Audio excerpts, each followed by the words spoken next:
하나님께서 오늘 우리에게 주신 말씀은 사무엘상 2장 22절부터 26절까지 말씀입니다.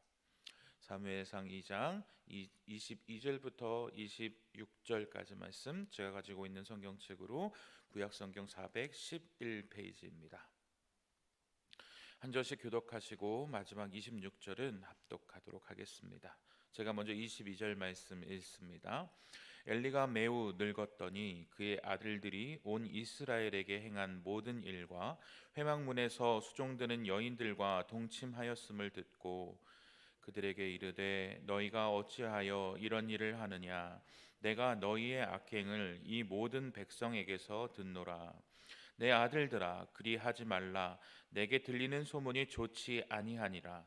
너희가 여호와의 백성으로 범죄하게 하는도다. 사람이 사람에게 범죄하면 하나님이 심판하시려니와 만일 사람이 여호와께 범죄하면 누가 그를 위하여 간구하겠느냐 하되 그들이 자기 아버지의 말을 듣지 아니하였으니 이는 여호와께서 그들을 죽이시기로 뜻하셨음이더라. 함께 읽겠습니다. 이 사무엘이 점점 자라매 여호와와 사람들에게 은총을 더욱 받더라. 아멘. 오늘 하루도 말씀과 기도로 새벽을 여실 때 예비하신 놀라운 은혜가 넘치시길 축복합니다. 이 새벽 죄를 가볍게 여기지 말고 단호히 끊어라 라는 제목으로 하나님의 말씀을 나누겠습니다. 예전에 봤던 충격적인 광고가 하나 생각이 납니다. 코미디의 황제 이주일 씨가 나오는 광고였습니다. 여러분도 기억이 나실지 모르겠는데요. 담배 맛있습니까? 그거 독약입니다. 저도 하루에 2갑씩 피웠습니다. 이제는 정말 후회가 됩니다. 국민 여러분, 담배 끊어야 됩니다. 라고 자신의 폐암 투병 당시에 공익 광고에 출연해서 한 광고의 장면입니다.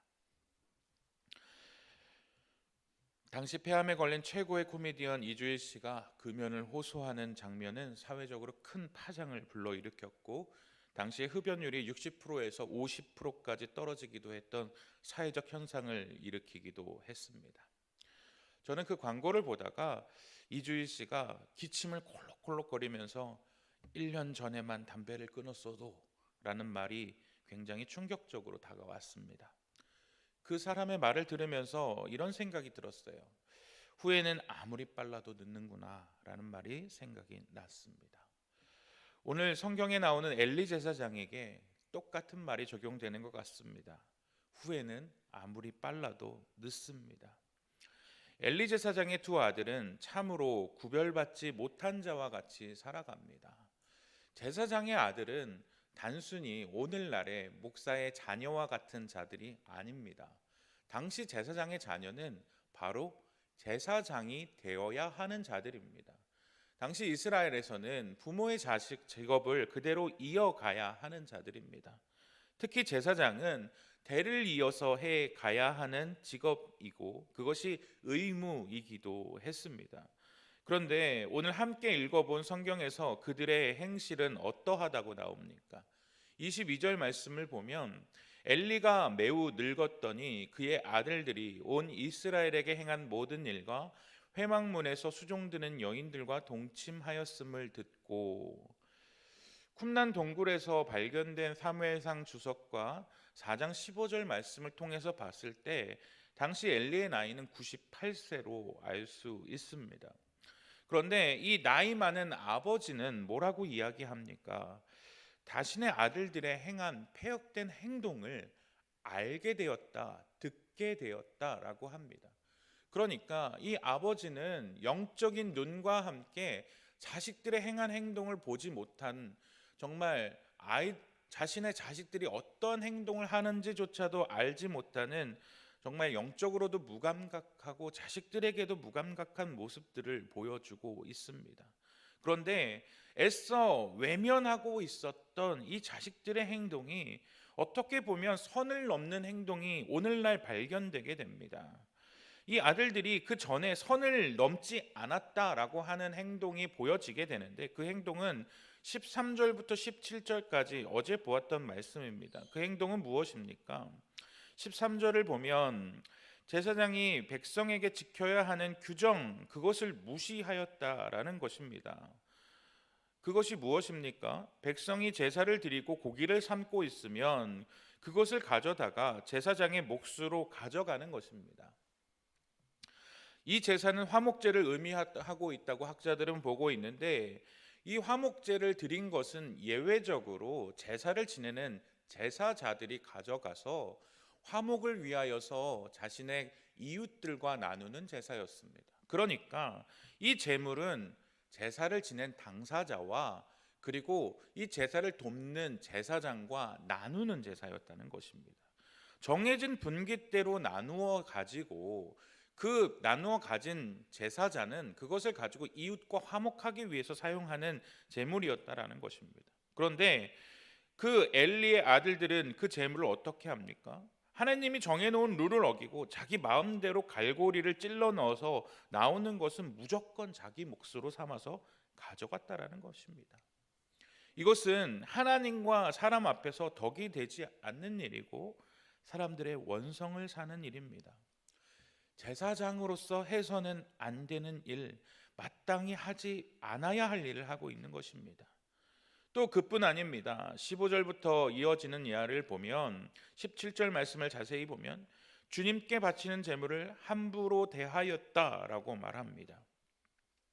어떻게 함부로 대하였는지를 자세히 어저께 보았기 때문에 설명하지는 않겠지만, 나는 하나님께 드리는 삶은 고기를 원하지 않는다, 날고기를 원한다, 구워 먹을 것이다, 당장 하나님께 드리기 전에 이 고기를 내놓아라 라고 강짜를 부리는 모습을 보여줍니다.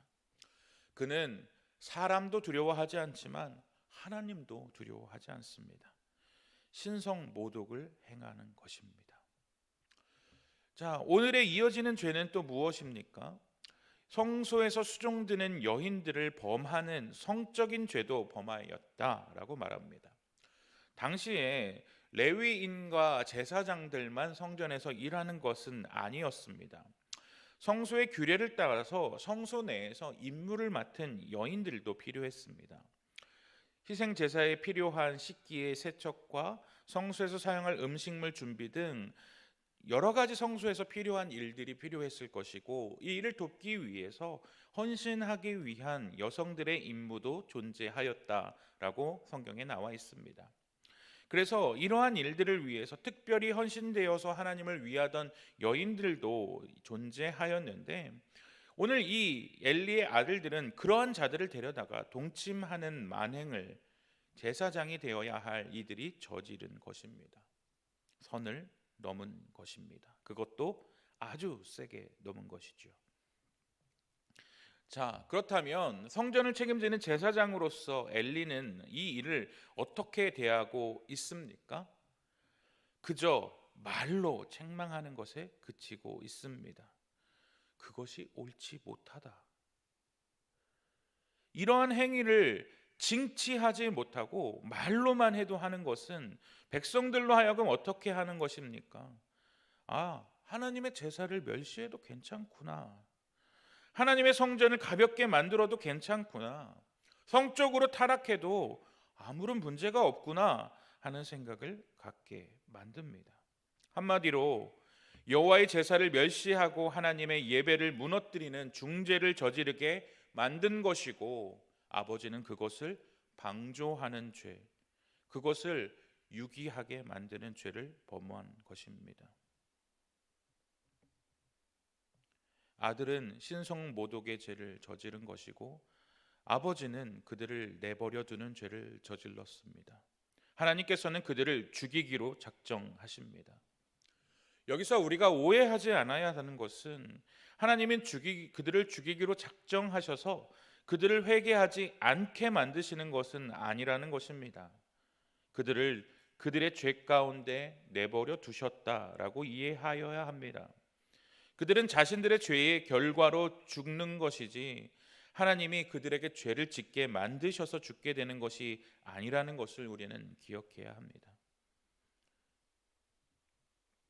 만약에 17절에 그들의 죄가 불거졌고 하나님의 제사를 멸시했을 때 아버지가 그들의 죄를 징치하고 그들을 징벌하였다면 더 큰 재앙이 오기 전에 멈추게 할 수 있었을 것입니다. 성적인 죄를 범하지 않게 할 수 있었을 것이고 여인들을 구할 수 있었을 것입니다. 그뿐 아니라 언약궤가 빼앗기고 블레셋과의 전쟁에서 패해 수많은 이스라엘의 생명이 희생당하는 비극이 벌어지지 않게 되었을 것입니다. 엘리의 단호하지 못했던 부정이 나라를 혼란에 빠뜨리고 이스라엘 전체의 모범을 보여야 할 제사장이 바로 서지 못했기 때문에 이스라엘이 영적으로 더 혼탁하게 가는 비극이 발생하게 되는 것입니다. 이런 부분에서 엘리와 대조되는 인물이 한 명 떠오르지 않으십니까? 오늘 본문에서 직접적으로 언급되지는 않지만 한나라는 여인이 떠오릅니다. 그녀는 아주 단호하게 자신의 아이를 하나님께 약속한 대로 드립니다. 젖을 떼자마자 그 핏덩이와 같은 자식을 하나님께 드립니다. 자식은 아무리 어려도 상성해도 아이와 같이 보일 것입니다. 그런데 그 부모는 젖을 떼자마자 그 아이를 하나님께 드립니다. 그것은 하나님과 한 약속이었기 때문입니다. 또 다른 아이를 얻으리라는 보장도 없습니다. 하지만 그녀는 아깝더라도 하나님과의 약속을 지킵니다. 그것이 하나님과 한 약속입니다. 그렇기에 그녀의 아들은 하나님 앞에서 더욱더 잘 자라나고 있다고 대조적으로 성경은 보여줍니다. 26절 말씀을 보면 아이 사무엘이 점점 자라매 여호와와 사람들에게 은총을 더욱 받더라. 엘리의 무도한 아들들과 달리 사무엘은 하나님 말씀 앞에서 하나님과 사람들에게 사랑을 받아 성장하고 있음을 보여줍니다. 엘리와 한나, 엘리의 아들들과 사무엘, 정확하게 대조되는 두 가문을 통하여 이제 더 이상 엘리의 가문에게는 희망이 없음을, 그리고 사무엘을 통하여 이스라엘의 역사가 흘러감을 서사적으로 보여주고 있습니다. 오늘 본문을 통하여 보여주는 것은 무엇입니까? 후회는 아무리 빨라도 늦습니다. 작은 죄악을 방치하면 더 큰 죄악으로 금방 번져나가기 마련입니다. 이주일 씨가 1년 전에만 끊었어도 하는 후회가 우리의 후회가 되지 않기 위해서는 작은 죄악이라도 끊어내는 결단이 있어야 합니다. 하나님이 기뻐하시지 않는 죄의 행동이 있다면 그것이 사랑하는 자녀의 일이라 할지라도, 나에게 경제적으로 손해가 오는 일이라 할지라도, 나의 생업에 지장이 오는 일이라 할 수 있더라도, 나에게 마음이 아픈 결단이 있는 일이라 할지라도 기꺼이 헌신하고 결단할 수 있는 그런 자를 통하여 하나님은 하나님의 역사를 이루신다는 것을 오늘 말씀을 통해 깨닫기를 원하십니다.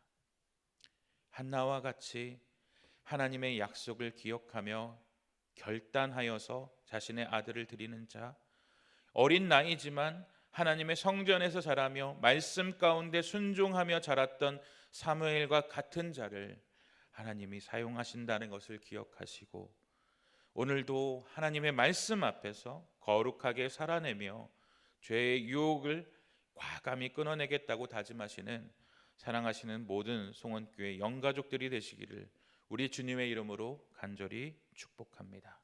함께 기도하겠습니다. 사랑과 은혜가 풍성하신 하나님, 우리는 늘 연약하여 죄의 유혹에 넘어지기 쉽고 작은 죄악을 끊어내기 어려운 연약한 존재들입니다.